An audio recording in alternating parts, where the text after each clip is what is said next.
Curso de Administração de Sistemas Linux. Aula 1. Introdução ao Linux. Após poucos anos de luta, o Linux tem provado que veio para ficar. Com um crescimento estrondoso em diversas áreas no mundo todo, o Linux tornou-se um dos sistemas operacionais mais competitivos no mercado.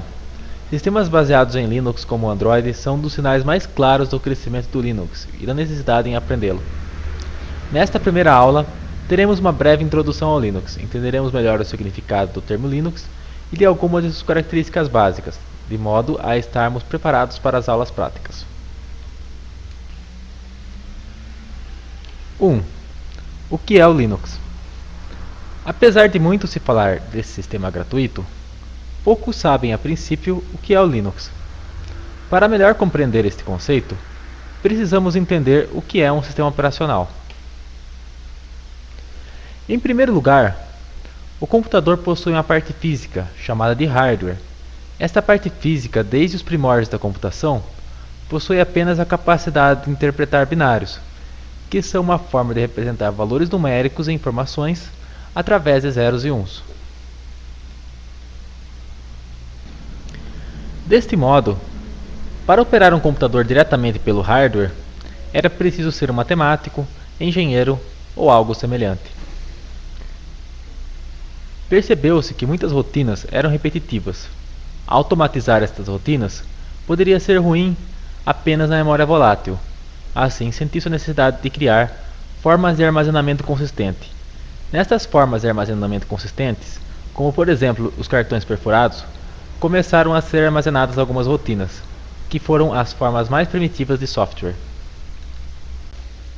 Conforme o hardware ficou mais complexo, foi vista a necessidade de criar um programa capaz de controlá-lo, comunicando cada um de seus componentes entre si e com outros programas, que executariam sob uma interface de execução. Esse tipo de programa, capaz de comunicar o hardware e o usuário, é chamado de sistema operacional.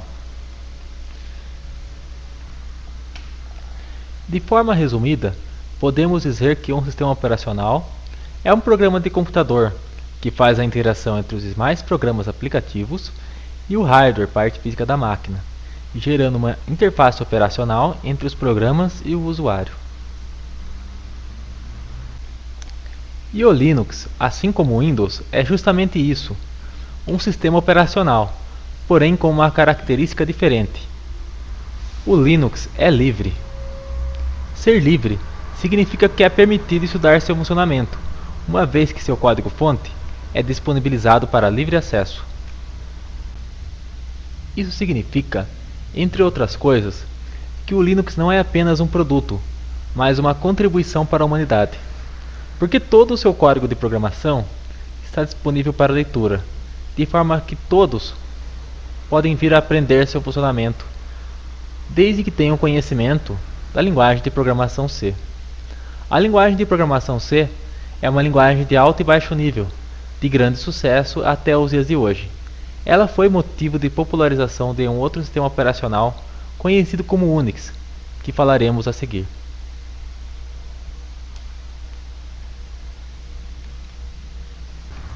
Altamente portável, o Linux pode rodar em diversos tipos de dispositivos, desde celulares a computadores de grande porte, obtendo, graças à sua flexibilidade, grande aceitação nos dias de hoje.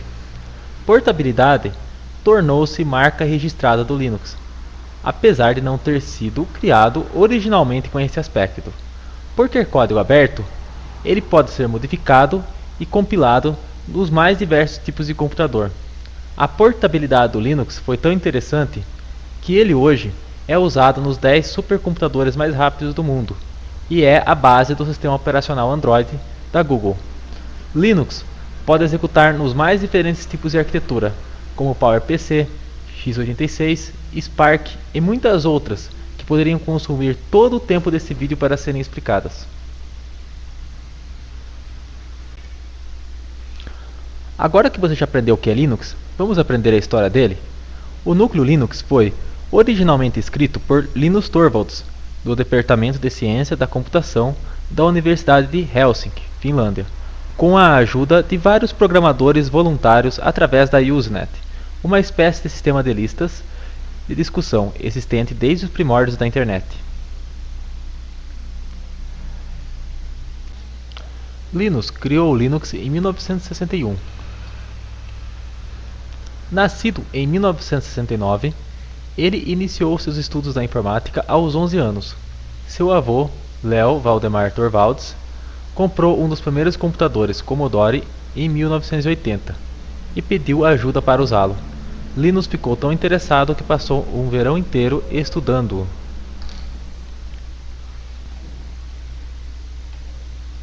Com 21 anos, já tinha 5 anos de experiência com a linguagem de programação C.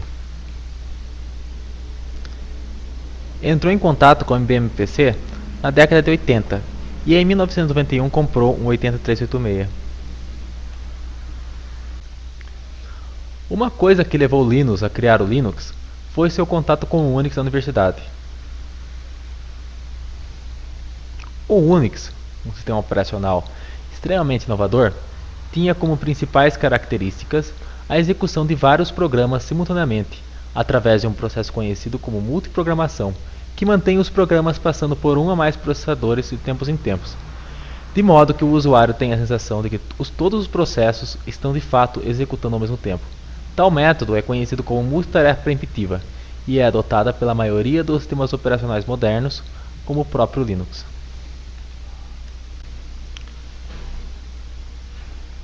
Outra característica do Unix era o suporte a múltiplos usuários, o controle de permissões e o protocolo de rede TCP/IP, que hoje é o dominante graças ao crescimento da internet.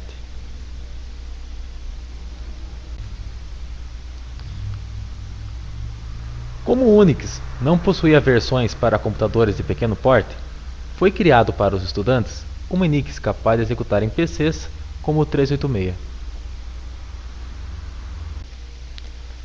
Como o Minix era muito limitado, Linus decidiu criar outro sistema operacional que executasse também no IBM PC, porém que fosse mais poderoso. No início, Linus chegou a chamar o Linux de um Minix melhor que o Minix. Se você tem curiosidade sobre o Minix, saiba que ele voltou a ser mantido, estando na versão 3. O endereço de acesso é o www.minix3.org. Você pode inclusive testá-lo usando um Live CD, sem a necessidade de instalação.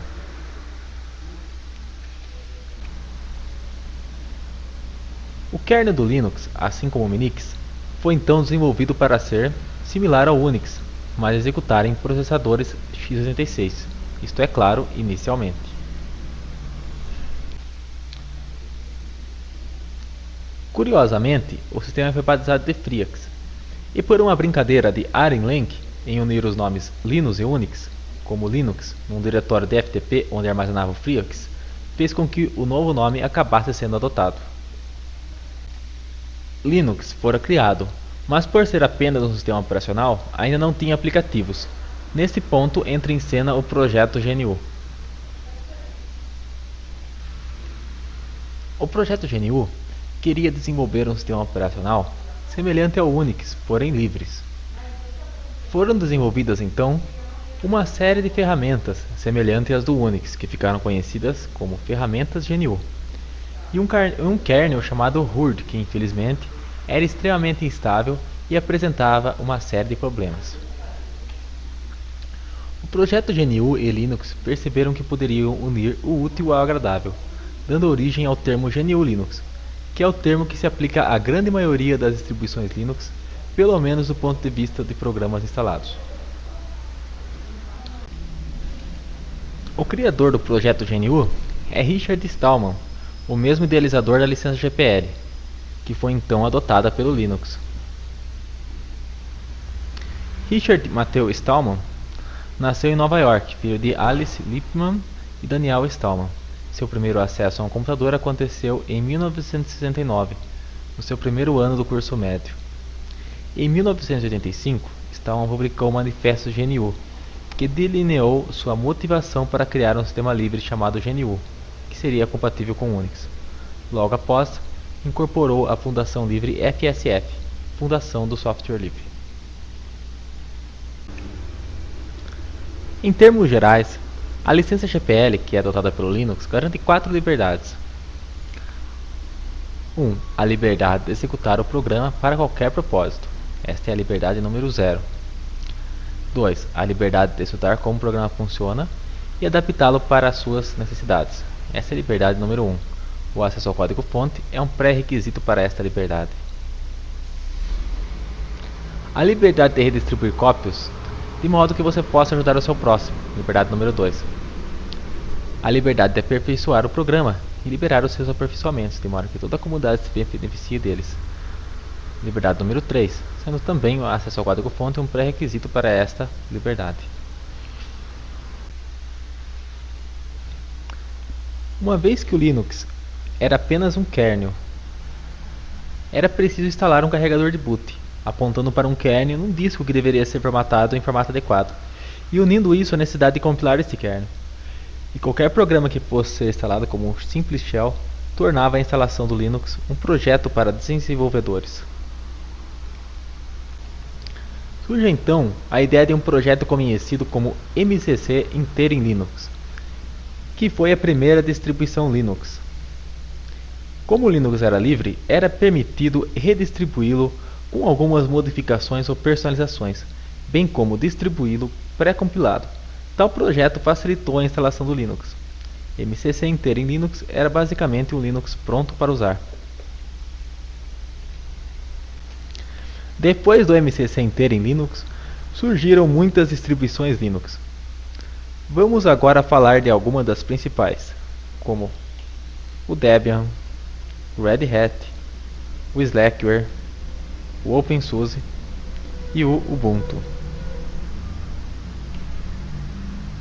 Debian GNU Linux 1.3.1. O Debian GNU Linux é uma das distribuições Linux mais influentes.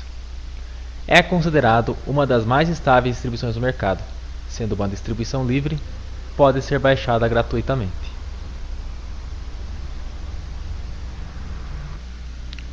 O Debian é, assim, a inspiração da maioria das distribuições Linux, e muitas delas imitaram seus recursos. O Ubuntu é uma das distribuições Linux mais próximas do Debian. Apesar de possuir repositórios diferentes, possui uma árvore de diretórios quase idêntica à do Debian. O Debian tem como lema ser um sistema operacional universal. É uma das distribuições mais utilizadas em servidores, devido à sua confiabilidade, pois no mundo Debian os pacotes são mantidos por um longo tempo numa versão mais antiga, que a equipe de instalação de pacotes classifica como estável. O Debian desenvolveu o apt-get, que automatiza as funções de instalação de pacotes. Isto foi herdado pelas distribuições Linux que utilizavam pacotes com extensão .debian e imitado futuramente em outras distribuições com ferramentas similares como o Yum e outros. O apt-get é provavelmente a principal contribuição do Debian para o crescimento do Linux, e é uma peça-chave importantíssima nesse sucesso, porque sem o apt-get ou as ferramentas que foram baseadas nele, instalar um pacote numa distribuição poderia se tornar uma tarefa muito exaustiva, que muitas vezes afastava os usuários das distribuições anteriores à sua era. O Debian possui dois modos de instalação, um que roda sob modo texto e outro que roda sob modo gráfico. Veja.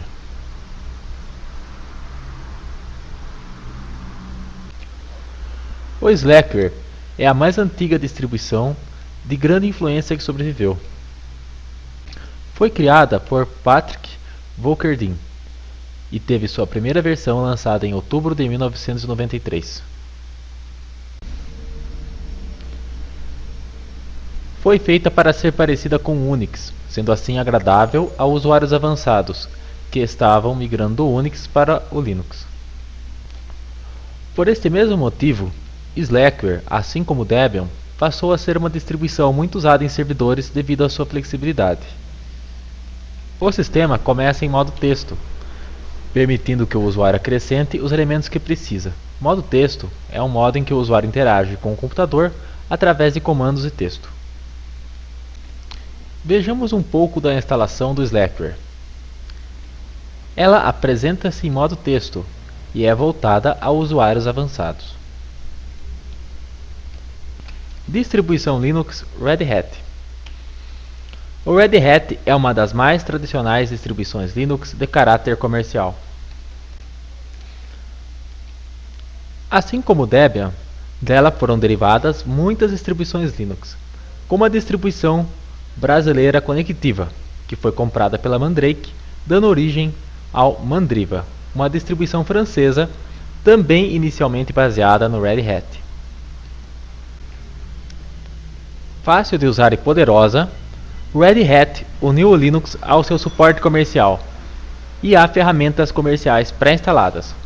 No início, o Red Hat foi muito mais influente que hoje, sendo uma das distribuições mais utilizadas devido à sua facilidade para a época. O Red Hat foi uma das primeiras distribuições que provaram que o sistema operacional GNU Linux estava pronto para o usuário final. Possui versões para servidores e workstation. Utiliza pacotes de extensão RPM, ao invés dos de extensão .deb utilizados no Debian. Apesar de existirem ferramentas que permitem a instalação de um programa compilado para o Red Hat no Debian, são distribuições diferentes entre si quanto à instalação de programas. Na carência de uma ferramenta semelhante ao apt-get, o Red Hat adotou o Yum, uma ferramenta que estava sendo desenvolvida para uma outra distribuição Linux chamada Yellow Dog Linux, que também utilizava pacotes do formato RPM. Na instalação do Red Hat, logo se percebe uma maior comunidade unida à facilidade. Distribuição Linux OpenSUSE. Uma distribuição patrocinada pela Novell, que inicialmente era de caráter comercial e se chamava SUSE. Como recurso principal, possui um programa de administração e manutenção chamado YaST, que facilita em diversos pontos a distribuição. Ele também permite a instalação de programas de forma gráfica, e é uma das principais características que levaram à popularidade da distribuição.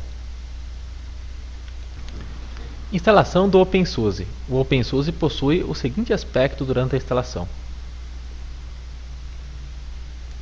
Finalmente, vamos falar do Ubuntu, uma distribuição baseada no Debian. É a distribuição mais popular do mundo, sendo a primeira colocada no DistroArt. Utiliza pacotes Debian, isto é, de extensão .deb, para instalar programas, porém, através de um repositório próprio. Possui ferramentas gráficas de configuração, eliminando quase que totalmente o uso do terminal. Sua proposta é oferecer um sistema operacional que possa ser utilizado por qualquer pessoa sem dificuldade. O nome Ubuntu pode ter dois significados: humanidade com os outros ou sou o que sou pelo que nós somos. Por ser uma distribuição amigável e de fácil aprendizado, utilizaremos o Ubuntu no módulo Administração de Sistemas Linux. O Ubuntu também auxilia a compreensão de outras distribuições baseadas em Debian e nos leva a um conhecimento mais consistente para futuramente aprender Debian, caso você opte em fazer o curso Administração dos Servidores, que é feito sobre o Debian. A instalação da distribuição Linux Ubuntu é extremamente fácil, oferecendo opções de fácil compreensão e permitindo inclusive manter o Windows instalado. Vamos aprender agora alguns conceitos básicos. Kernel. Kernel é um conceito que não deve ser ignorado se estamos aprendendo Linux. Traduzido, quer dizer cerne ou núcleo. O kernel é o núcleo, isto é, a base de um sistema operacional.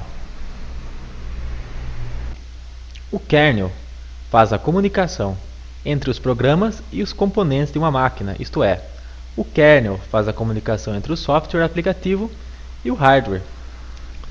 Por este motivo, há muitos autores que colocam o kernel como sendo o próprio sistema operacional, pois os programas são executados sobre ele. O Linux é um kernel, que combinado às ferramentas da GNU, torna-se um ambiente operável, além de sistema operacional. Há, portanto, muitos que briguem, dizendo que o Linux não é um sistema operacional, mas se torna um ao ser combinado com as ferramentas GNU, ou seja, GNU Linux, um sistema operacional, e Linux apenas um kernel. Mas como há muita discussão no assunto, é comum chamar o sistema operacional Linux simplesmente de Linux. Arquivos. Arquivo é um local com um nome, utilizado para armazenar dados, como um texto, uma música, um vídeo, uma imagem, etc. Linux quanto a nomes de arquivos. Eles são sensíveis à caixa, ou seja, são case sensitive, o que significa que um arquivo com nome escrito em minúsculo é diferente de um arquivo com o mesmo nome escrito em maiúsculo. No Linux, os nomes de arquivos podem ser compostos, isto é, com mais de uma palavra. Eles também possuem permissões quanto a usuários e grupos, como veremos nas próximas aulas. Extensão de arquivo. Ela serve para identificar o tipo do mesmo. Por exemplo, teste.txt, arquivo de texto simples, index.html, página web, track01.mp3, arquivo de música no formato mp3. Na figura a seguir, esquematizo como fica o nome do arquivo. No exemplo, tenho o arquivo planilha escola 2. Ele termina em .xls. Isso significa que possui extensão XLS, indicando que seja um arquivo de planilha. O próximo arquivo, chamado template.odt, é um documento de texto do LibreOffice, uma suíte de escritório que concorre com o Microsoft Office. Diretórios. Diretório é um local com um nome, assim como um arquivo. Porém, ao invés de armazenar dados, ele armazena arquivos ou outros diretórios, chamados subdiretórios. Eles também são conhecidos como pastas. Nomes de diretório são case sensitive. Portanto, um diretório que tem o mesmo nome, porém escrito em maiúsculo, é diferente de um diretório com o mesmo nome, escrito em minúsculo. Também podem possuir nomes compostos e permissões. Não é permitido existirem dois arquivos com o mesmo nome no mesmo diretório, exceto que eles possuam a diferença de caixa. Por exemplo, um arquivo que tem nome escrito em maiúsculo e outro em minúsculo, o que para o Linux é o mesmo que não ter o mesmo nome. Como você pode ver, os diretórios são representados pelos ambientes gráficos, incluindo do Windows, como se fossem pastas, uma forma mais simples de se compreender o conceito. Agora que você já sabe o que são arquivos e diretórios, um conceito importante a estudar é o da árvore de diretórios. Estudar a árvore de diretórios de um sistema operacional facilita em sua compreensão e manutenção no futuro. A árvore de diretórios raiz de uma distribuição Linux que seja baseada em Debian apresenta-se deste modo. Na figura, a exibição da árvore de diretórios do Ubuntu, uma distribuição baseada em Debian, utilizada para o curso de administração de sistemas Linux. Diretório /bin. O diretório /bin contém arquivos executáveis de comandos essenciais do Linux. Arquivos executáveis são arquivos principais de um programa, permitindo sua execução, e normalmente podem ser chamados pelo seu nome na linha de comando. Observe o programa gzip que coloquei em destaque. Ele é um compactador de arquivos, usado pelo programa de empacotamento tar.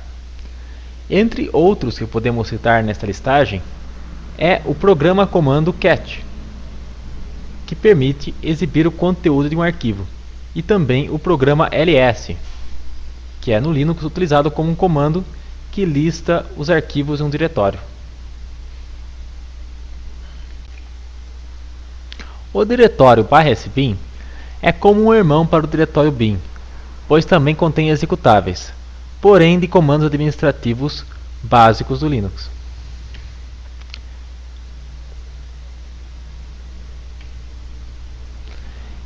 Em destaque, o utilitário fdisk, que é um particionador de discos, sendo bastante diferente do fdisk do MS-DOS. Posso ainda destacar outros aplicativos, como o utilitário badblocks, capaz de encontrar defeitos em discos, e o utilitário ifconfig, que pode configurar uma interface de rede pela linha de comando. Um diretório que possui arquivos extremamente essenciais é o diretório /lib.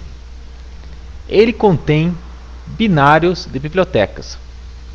Bibliotecas são trechos de código compartilhado entre muitos programas, sendo fundamentais para seu funcionamento. O diretório /lib possui bibliotecas utilizadas normalmente pelos programas que estão em bin e /sbin. Em destaque, coloquei a biblioteca libic.so.6, ou seja, glibc, uma biblioteca fundamental ao funcionamento de programas GNU, como o gzip e o lst, visto no slide anterior. /boot. Você se lembra do kernel, que é o núcleo de um sistema operacional? É no diretório /boot que encontramos o Linux em si mesmo, isto é, o núcleo do Linux. Veja o arquivo que destaquei na figura, vmlinux 2.6.32-32 generic. Este é o binário do Linux, e o número que o acompanha, sua versão. Outros arquivos importantes desse diretório são provavelmente os initrds, que são arquivos que contêm um handdisk inicial, que auxilia na inicialização do Linux. Também há um diretório grub, que contém um carregador de inicialização chamado grub. Ele possibilita escolher entre o Linux e vários sistemas que estejam instalados. /etc. O diretório /etc contém configurações. Os arquivos desse diretório lembram os arquivos .ini do Windows e geralmente são editados usando um editor de textos comum. Um editor de textos comum é aquele que não possui formatação de texto, isto é, não possibilita vários tipos de formatação, como negrito, itálico, fontes alternadas e outros. Exemplos de editores de texto comum são o Nano e o gedit, que veremos nas próximas aulas. No Windows temos como exemplo o edit e o bloco de notas. Na figura de exemplo, destaquei o item resolve.conf. Este arquivo de texto comum contém as configurações de DNS. DNS são servidores que traduzem nomes em IPs. Entenderemos mais sobre isso no básico de rede que teremos. O Windows também possui essas configurações, mas em outros lugares do sistema. Diretório Home. Parecido com o Documents and Settings do Windows, o diretório Home contém as pastas e configurações pessoais dos usuários. O diretório pessoal de cada usuário recebe o nome do usuário como mostra a figura. E quando estes usuários estão logados, normalmente só podem gravar em sua própria pasta pessoal. Na figura destaca a pasta pessoal de um usuário chamado Cibele. Diretório var. Ele guarda arquivos variáveis, como logs, que são relatórios do sistema e dos programas, cache e spool de impressão, isto é, fila de impressão dos programas.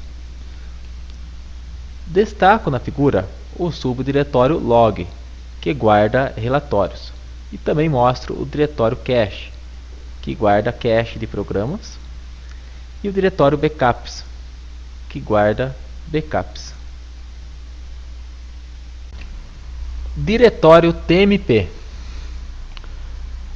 Ele guarda arquivos temporários, semelhantemente ao diretório Windows Temp. Eles são arquivos usados por programas em tempo de execução e normalmente tornam-se desnecessários quando esses programas são finalizados.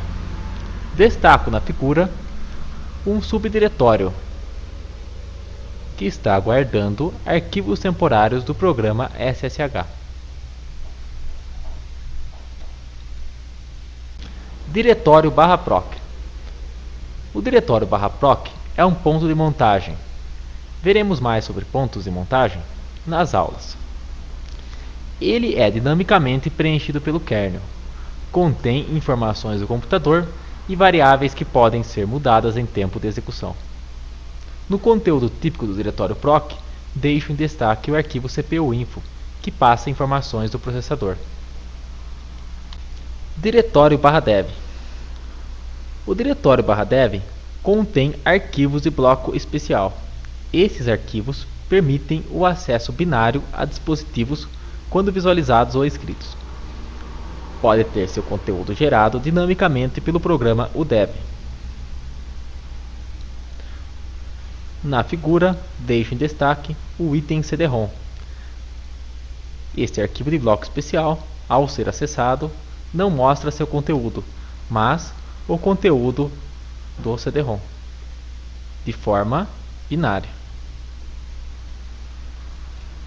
Diretório /USR. Contém programas maiores, como programas da interface gráfica, arquivos de imagem, ícones e outros. Em destaque, o diretório /USR/lib, ou seja, o diretório lib, que é um subdiretório do diretório USR. O diretório lib contém bibliotecas utilizadas por programas contidos no diretório bin do diretório USR e no diretório sbin do diretório USR. No diretório share encontramos arquivos independentes de arquitetura, como imagens, ícones, fundos de tela. No diretório src, código-fonte de programas. No diretório games, jogos. No diretório include, encontramos bibliotecas em sua forma código-fonte, ou seja, chamados headers, que são funções e procedimentos que são utilizadas por programadores e também na compilação de programas. Diretórios /mnt e /média. Eles contêm os chamados pontos de montagem. Os pontos de montagem permitem o acesso não binário a pendrives, leitores de CDs, DVDs, discos e partições. Entenderemos mais sobre os pontos de montagem em momento oportuno. Outros diretórios importantes. /sys. Semelhante ao /proc, o diretório /sys é gerado pelo kernel e era antes uma divisão de /proc, fornecendo dados e variáveis do sistema. /srv. Diretório criado para substituir /var no fornecimento de arquivos à rede para diversos serviços. Ainda hoje, é comum que serviços de rede compartilhem arquivos em /var, como por exemplo o servidor Apache 2, compartilhando uma página web por /var/www. Como exemplo de uso de /srv, podemos citar o ProFTPD, que veremos nas próximas aulas. /SELinux. Camada de segurança extra SELinux. /root. No Linux, há um usuário chamado root, que tem permissões totais sobre o sistema, enquanto outros usuários possuem permissões limitadas. O usuário root não possui sua pasta pessoal dentro de /home, como os demais usuários, por uma questão de segurança. Parabéns, você terminou a primeira aula. Não se preocupe em entender tudo agora. À medida que prosseguimos nos estudos, os assuntos tratados ficarão mais claros. Aprendemos o que é Linux, tivemos um breve apanhado da sua história, além de conhecer a árvore de diretórios básica. Agora iniciaremos a prática, começando com a instalação da distribuição Linux Ubuntu. Bom estudo!